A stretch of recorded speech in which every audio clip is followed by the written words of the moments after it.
नमस्कार, दृष्टि आईएएस के न्यूज ऑन मैप प्रोग्राम में आपका स्वागत है। मेरा नाम खुशहाल है। पिछले हफ्ते जितने भी क्षेत्र चर्चा में रहे उनसे संबंधित सवालों को लेकर आज का सेशन है और शुरुआत करेंगे हम पिछले हफ्ते पूछे गए प्रैक्टिस क्वेश्चन से। तो पिछले हफ्ते हमने आपसे पूछा था कि निम्नलिखित कथनों पर विचार कीजिए और स्टेटमेंट्स में पहला स्टेटमेंट था, सुंदरबन संरक्षित क्षेत्र में अत्यधिक घने वनों की प्रचुरता इसलिए अधिक है क्योंकि इसे गंगा और ब्रह्मपुत्र नदियों के संगम की मदद भी मिलती है। एक बार देख लेते हैं स्टेटमेंट। ये गंगा और ये ब्रह्मपुत्र। अब कहा गया है संगम की मदद मिलती है। संगम यहां हो रहा है और बात किसकी हो रही है? बात हो रही है सुंदरबन संरक्षित क्षेत्र की। लेकिन सुंदरबन संरक्षित क्षेत्र का एरिया ये नहीं है, यहां है। तो पहला स्टेटमेंट गलत हो जाता है। दूसरा स्टेटमेंट देखते हैं, नेपाल से भारत आने वाली सभी नदियां दक्षिण या दक्षिण पूर्व दिशा में बहती हैं, इसलिए एक भी नदी दोनों देशों के बीच सीमा नहीं बनाती है। इस स्टेटमेंट को अगर हम आधा पढ़ें तो हमें ये सही लग भी रहा है। एक बार इसको देख लेते हैं। कहा जा रहा है कि नेपाल से भारत आने वाली सभी नदियां दक्षिण या दक्षिण पूर्व दिशा में बहती हैं, तो सही भी है। कोसी, गंडक ये सब दक्षिण या दक्षिण पूर्व दिशा में बह रही हैं, तो स्टेटमेंट यहां तक हमें सही लग रहा है। लेकिन आगे कहा गया है इसलिए एक भी नदी दोनों देशों के बीच सीमा नहीं बनाती है। तो अब ये स्टेटमेंट गलत हो जाता है क्योंकि ऐसा नहीं है। हम जानते हैं कि काली नदी ऐसी नदी है जो उत्तराखंड यानी भारत का जो स्टेट है और नेपाल, इन दोनों के बीच में सीमा बनाती है काली नदी। तो ये स्टेटमेंट गलत हो जाता है, गलत हो गया। अब पूछा है कौन सा कथन सही है, तो सही तो दोनों में से एक भी नहीं है, तो इसका जवाब होगा ऑप्शन डी, ना तो एक और ना ही दो। आप में से अधिकतर लोगों ने इसका सही उत्तर कमेंट बॉक्स में दिया भी है। इसी तरह आप प्रैक्टिस क्वेश्चन को सॉल्व करते रहिए और कमेंट बॉक्स में आंसर करते रहिए। अब बात करते हैं आज के सेशन के पहले सवाल की। तो आज का पहला सवाल है, पिछले लंबे अरसे से ट्यूनीशिया में राजनीतिक हालात स्थिर नहीं हैं। राजनीति को अस्थिर करने वाले राष्ट्रपति कैस सईद के फैसलों के बाद अब यह देश कॉन्स्टिट्यूशनल रेफरेंडम की तरफ बढ़ रहा है। अब प्रश्न पर आते हैं। जिक्र हुआ है ट्यूनीशिया का।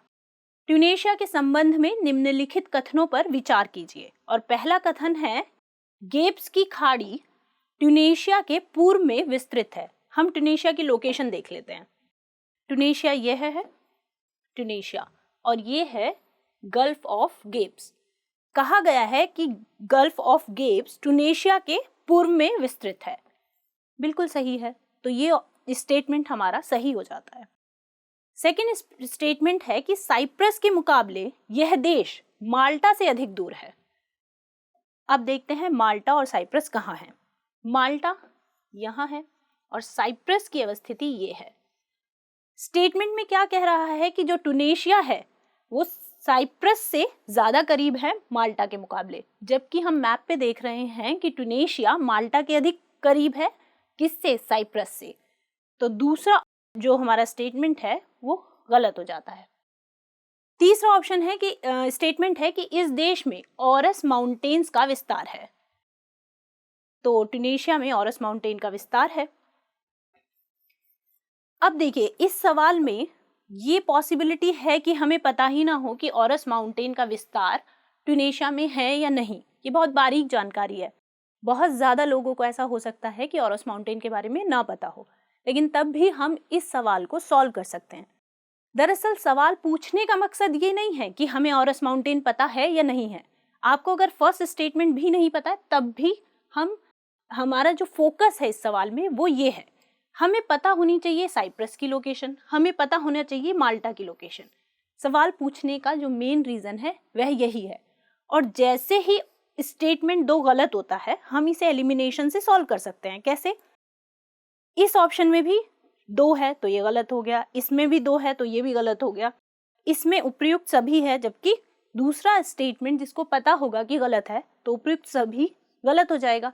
तो हमारा जो आंसर निकल के आएगा वो निकल के आएगा ऑप्शन सी, केवल 1 और 3। ठीक है, अगला सवाल देख लेते हैं। संयुक्त राष्ट्र ने एक रिपोर्ट में चेतावनी जारी की है कि सोमालिया की आधी से ज्यादा आबादी पर गंभीर भुखमरी का संकट बना हुआ है। तो अब प्रश्न देख लेते हैं। जिक्र हुआ है सोमालिया का।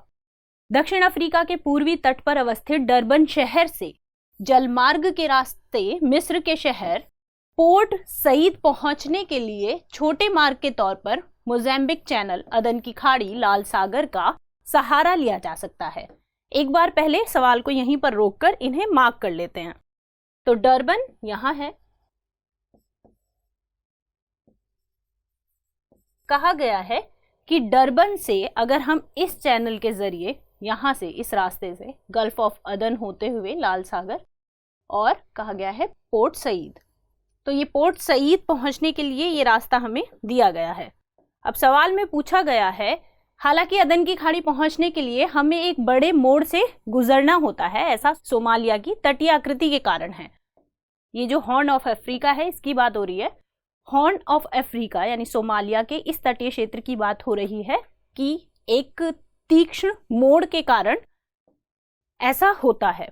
कहा गया है कि इस मार्ग को और छोटा सीधा लाल सागर पहुंचने के लिए अगर एक नहर बनाई जाए तो आपको बताना है कि वह नहर संभावित रूप से किन किन देशों से होकर गुजरेगी। अब हम ऑप्शंस देख लेते हैं।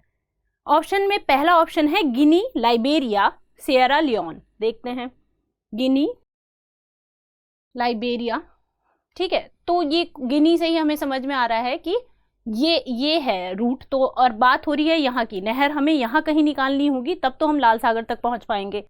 तो ये ऑप्शन गलत हो जाता है। अगला है Zimbabwe, Zambia, DR Congo. Zimbabwe, Zambia, उनका कहना है अगर हम नहर यहां से निकाली जाए, लेकिन डीआरसी तक आने के बाद ऑप्शन नहीं है और ना ही लाल सागर के लिए ये शॉर्टेस्ट रूट हमें समझ में आ रहा है, क्योंकि हमारा जो परेशानी है वो सोमालिया का ये एज है। तो दूसरा ऑप्शन भी क्या हो जाता है, गलत हो जाता है। सोमालिया, जिबूती, इरिट्रिया और इथोपिया। तो कहने का मतलब डरबन से यहां, उसके बाद सोमालिया, इथोपिया, इरिट्रिया और लाल सागर। तो ये समझ में आ रहा है कि यहाँ पे एक नहर बनाई जा सकती है। अभी फोर्थ ऑप्शन भी देख लेते हैं। कैमरून, चाड और लीबिया। चाड और लीबिया यहाँ है, तो ये भी कोई ऑप्शन बहुत सही नहीं है। तो अब हमें समझ में आता है कि अगर डरबन से पोर्ट सईद पहुंचना है तो ये रास्ता और फिर यहाँ सोमालिया से एक नहर बना दी जाए तो इन देशों के बीच होकर गुजरेगी। दरअसल ये सवाल इसलिए पूछा गया है ताकि हमें अफ्रीका कॉन्टिनेंट के जो विभिन्न कंट्रीज हैं, देश हैं, उनकी लोकेशन हमें पता है या नहीं पता है। तो ऑप्शन सी इसका सही उत्तर है। अगले सवाल की बात करते हैं। इजराइल में आतंकी हमले में कुछ लोगों की मौत हुई। सेनेगल और गैम्बिया की सीमा पर सेना और अलगाववादी गुटों के बीच लड़ाई के चलते हजारों लोगों को पलायन करना पड़ रहा है। अब इसमें हम मार्क कर लेते हैं, इजराइल का जिक्र हुआ है, सेनेगल, गैम्बिया, इनका जिक्र हुआ है। नेक्स्ट स्टेटमेंट है, डीआर कांगो के पूर्वी इलाके में सशस्त्र गुटों के हमलों में दर्जन भर से ज्यादा लोगों की मौत हुई है। तो अब यहाँ पर दिया गया है कि जो क्षेत्र खबरों में रहे हैं उनका नाम दिया गया है और अवस्थिति दी गई है। पहला क्षेत्र दिया गया है नकाब, नेगेव, बताया गया है यह मध्य पूर्व में है, तो इसे मार्क कर लेते हैं एक बार। नकाब है इजराइल में, यहां, या नेगेव, ठीक, मध्य पूर्व में है, सही है ये। कसामसे, पश्चिमी अफ्रीका, कसामसे सेनेगल, ये रहा कसामसे, ठीक। अभी हम इसे बड़े मैप पर भी देख लेंगे। और इटूरी, मध्य अफ्रीका, इटूरी को देख लेते हैं। इटूरी ये रहा, डीआर कांगो, इटूरी, ठीक है। एक बार बड़े मैप पे देख लेते हैं। और इसकी अवस्थिति इटूरी की क्या दी हुई है, इटूरी की दी हुई है मध्य अफ्रीका, तो सही है। एक बार बड़े मैप पर इसको मार्क कर लेते हैं। तो जो हमारा नेगेव है वो मध्य पूर्व यहाँ पर है, ठीक है। दूसरा हमें दिया गया है कसामसे, सेनेगल यहाँ है, ये हो गया पश्चिमी अफ्रीका। और लास्ट हमें दिया गया है इटूरी, वो हो गया हमारा डीसी, मध्य अफ्रीका ऑप्शन में दिया गया है। मध्य अफ्रीका। तो तीनों ही अवस्थिति सही है, तो ऑप्शन डी इसका सही उत्तर होगा। ठीक है, अब हम नेक्स्ट क्वेश्चन की तरफ बढ़ते हैं। यूक्रेन में रूस के हमले के बाद यूक्रेन सहित और भी देश यूरोपियन यूनियन में शामिल होने का मन बना रहे हैं। ऐसी ही कुछ मांग पूर्वी यूरोप के देश माल्डोवा ने भी की है। अब देखिए, बात होगी यहाँ माल्डोवा की। माल्डोवा के संबंध में कुछ कथन दिए गए हैं जिन पर हमें विचार करना है।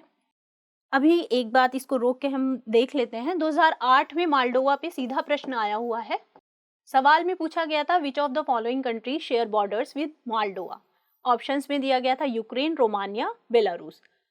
तो इसका सही उत्तर है बेलारूस से माल्डोवा अपनी सीमा साझा नहीं करता है। दरअसल Moldova is a country, sandwich country between Ukraine and Romania. अभी हम इसको देख भी लेंगे। तो इस लिहाज से जो 2008 में प्रश्न आया हुआ है उसका उत्तर है, करेक्ट पूछा है तो 1 और 2, तो ऑप्शन ए सही है। अभी हम इसको देख लेते हैं और इसकी भी अवस्थिति हम अभी मैप पे देख लेंगे। यह यूक्रेन और रूस के बीच बफर जोन की अवस्थिति में है। माल्डोवा को देख लेते हैं। माल्डोवा ये है, पहला है कि यह रूस और यूक्रेन के बीच है, जबकि यूक्रेन यहाँ है, रूस यहाँ है। माल्डोवा यूक्रेन के इस तरफ है, ना कि रूस और यूक्रेन के बीच में। तो पहला स्टेटमेंट हमारा गलत हो जाता है। ठीक, और जो मैंने अभी 2008 के प्रश्न की बात की थी, Moldova is a sandwich country between Ukraine and Romania, इन दोनों के मध्य में स्थित है। दूसरा स्टेटमेंट है इसका पूर्वी तट काला सागर से सटा हुआ है। देख लेते हैं, यह है काला सागर। काला सागर कहा गया है कि इसका पूर्वी तट काला सागर से सटा हुआ है। देखिए, इसका पूर्वी तट अगर ये है तो इसके और काला सागर के बीच में ये जो आपको येलो पार्ट दिखाई दे रहा है, ये किसका है? यूक्रेन का। तो माल्डोवा का कोई भी जो बाउंड्री है वो काला सागर को टच करती ही नहीं है। तो सेकंड स्टेटमेंट भी क्या हो जाता है? गलत हो जाता है। अब अंतिम स्टेटमेंट है डेन्यूब नदी इसके भू क्षेत्र से गुजरती है। जब आप मैप में इनलार्ज करके देखेंगे तो आप पाएंगे कि रोमानिया, माल्डोवा और यूक्रेन, इसका जो ये टी पॉइंट है यहाँ से होकर डेन्यूब नदी गुजरती है। यानी डेन्यूब नदी माल्डोवा को टच करते हुए गुजरती है। तो इस लिहाज से ये जो कथन है ये सही हो जाता है। और पूछा गया है कि कौन सा कथन सही है, तो केवल स्टेटमेंट 3 सही है, तो ऑप्शन बी हमारा करेक्ट हो जाएगा। ठीक है, अगले सवाल पे बढ़ते हैं।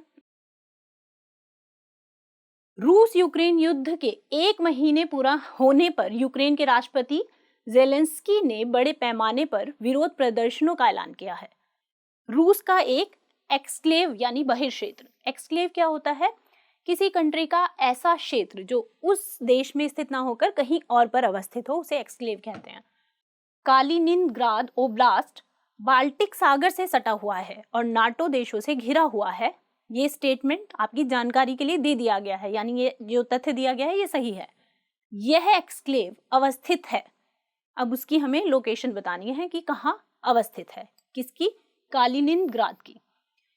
ऑप्शन में दिया गया है पोलैंड और लिथुआनिया के बीच। देख ले, दरअसल वो इस क्षेत्र की बात कर रहा है। ठीक है, और ये है लिथुआनिया।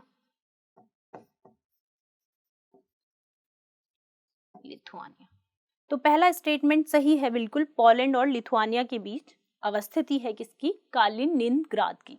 तो ऑप्शन ए हमारा सही हो जाता है। लेकिन फिर भी हम और ऑप्शंस पर चर्चा कर लेते हैं। सेकंड ऑप्शन दिया गया है कि बाल्टिक सागर के उत्तर में। यह है बाल्टिक सागर के उत्तर में नहीं है। पोजीशन आपको दिखाई दे रही है। जर्मनी और पोलैंड के बीच। जर्मनी कहाँ है? पोलैंड के इस तरफ क्या है? जर्मनी। तो यहाँ तो नहीं है, जर्मनी और पोलैंड के बीच में तो नहीं है। ये तो पोलैंड और लिथुआनिया जो हमारा उत्तर भी है।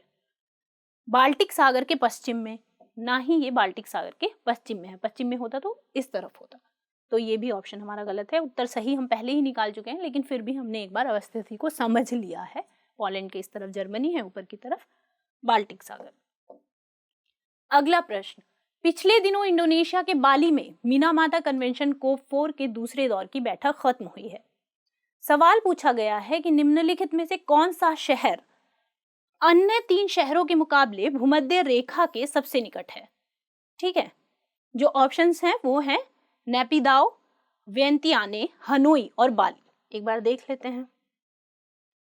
बर्मा की राजधानी यहाँ है नाओ पीवी दाओ। ठीक है, दूसरा ऑप्शन क्या दिया है, वियंतियाने, लाओस की राजधानी है, ये लाओस, और इसकी राजधानी हो गई वियंतियाने। ठीक, वियंतियाने स्थित है यहाँ। ठीक है, अगला है हनोई। हनोई है वियतनाम की राजधानी, हनोई, हनोई। और अंतिम ऑप्शन हमें दिया गया है बाली। बाली है यहाँ। पूछा गया है कि मतलब और 3 के मुकाबले कौन सा जो शहर है या कौन सी जो राजधानी है वे किसके पास है, भूमध्य रेखा के। भूमध्य रेखा ये है, सबसे पास है बाली। और पूछा भी इसीलिए गया है क्योंकि बाली में ही मिनेमाता कन्वेंशन हुआ है, तो ऑप्शन डी इसका सही उत्तर है। अगले प्रश्न की बात करते हैं।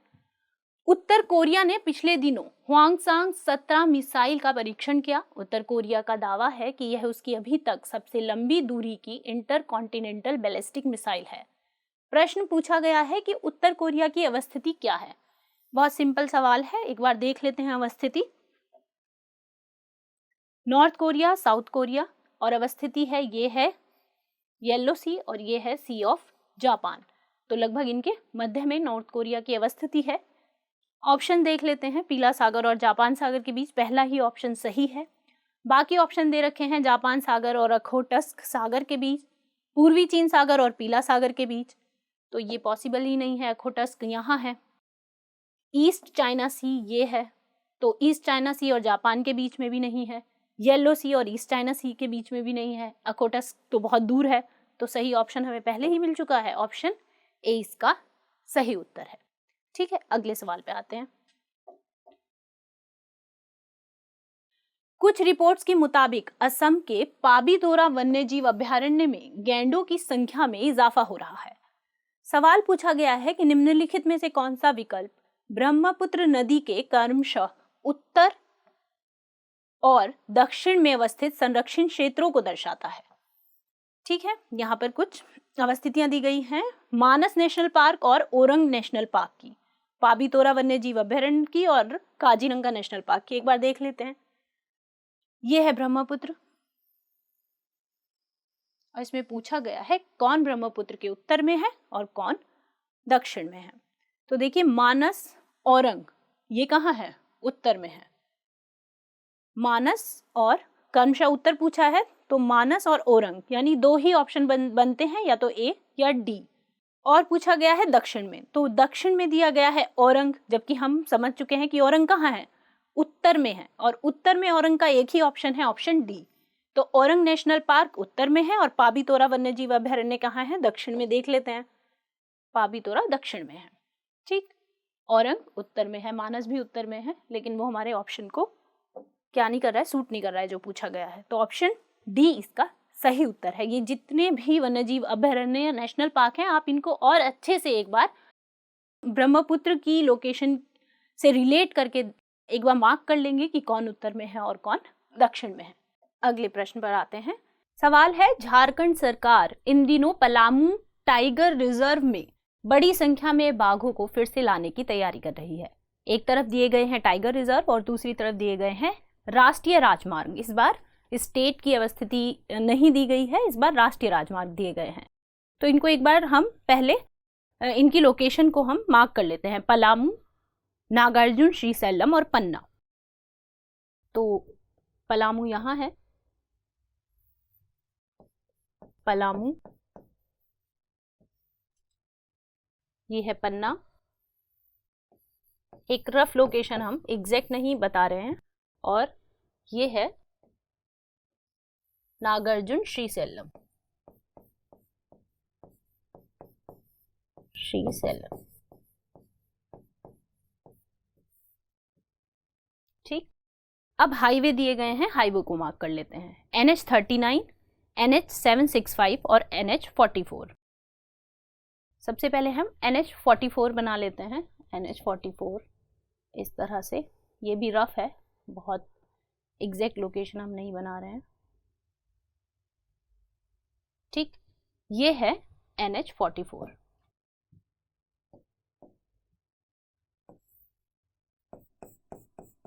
NH44, ठीक। और सेकंड हमें ऑप्शन में दिया गया है NH765।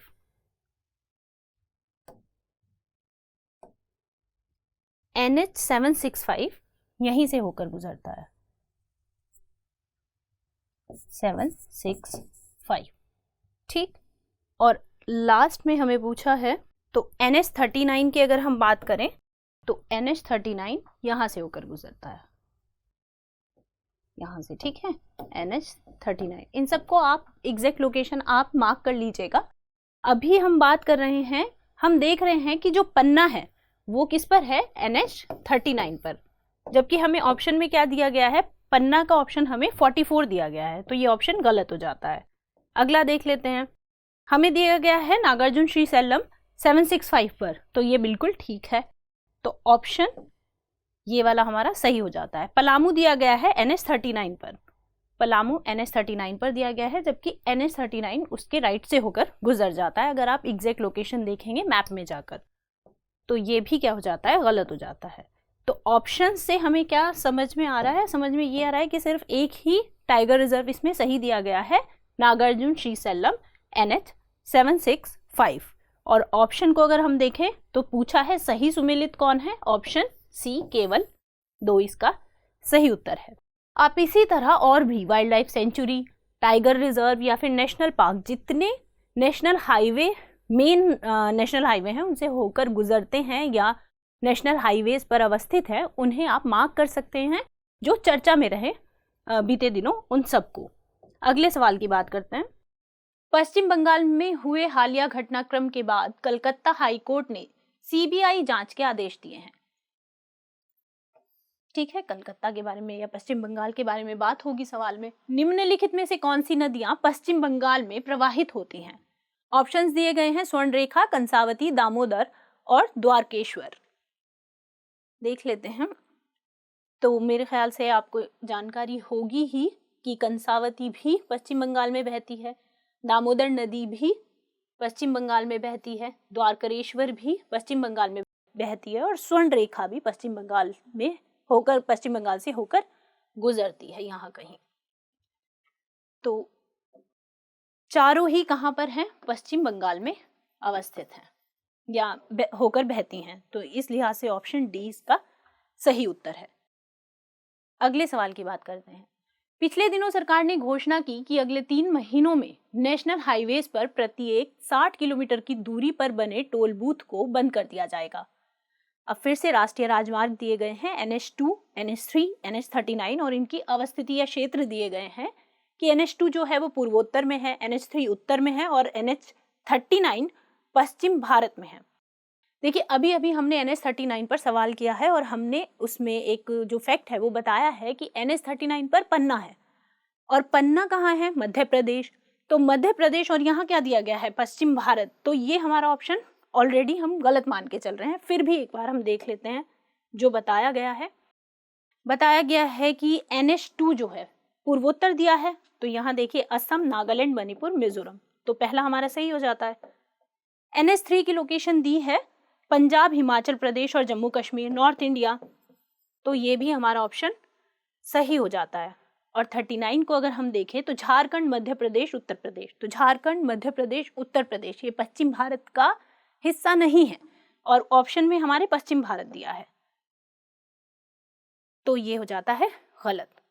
तो सही कौन कौन है, पहला और दूसरा, पहला और दूसरा यानी ऑप्शन ए इसका सही उत्तर है।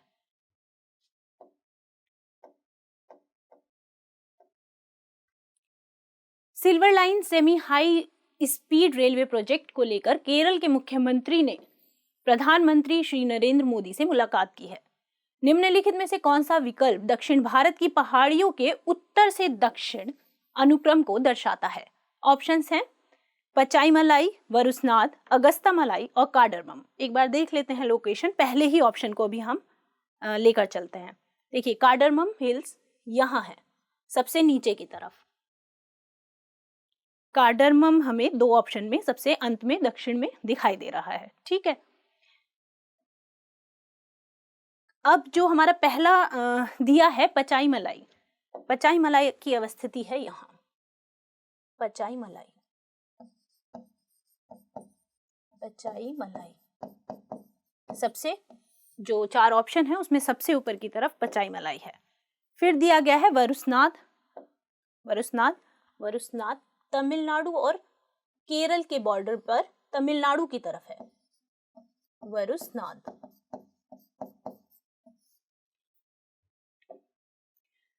अगस्त्यामलाई, अगस्त्यामलाई केरल की तरफ है यहाँ, लेकिन कार्डामम से ऊपर।